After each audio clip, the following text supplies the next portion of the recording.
అంగరంగ వైభవంగా సాగిన ఇంద్రకీలాద్రి గిరి ప్రదక్షిణ. ఆది దంపతులకు నీరాజనాలు అర్పించిన భక్త జనం. జగన్మాత దుర్గమ్మ నామస్మరణతో మారుమ్రోగిన నగరం.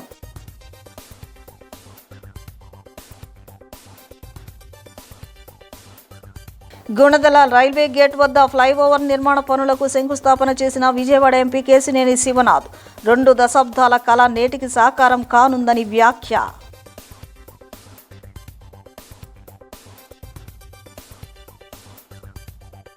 అమరావతి అభివృద్ధిని చూసి ఓర్వలేక వైసీపీ నేతలు దాడులకు పాల్పడుతున్నారు. ఎంపీ కేశినేని శివనాథ్ ధ్వజం. వైసీపీ నాయకులపై రైతులు నిరసన వ్యక్తం చేస్తే దాడి అనడం హాస్యాస్పదమని వ్యాఖ్య.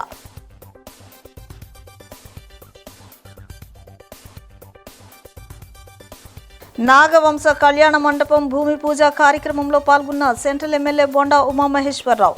బీసీల అభ్యున్నతికి తెలుగుదేశం పార్టీ అండగా ఉంటుందని వెల్లడి.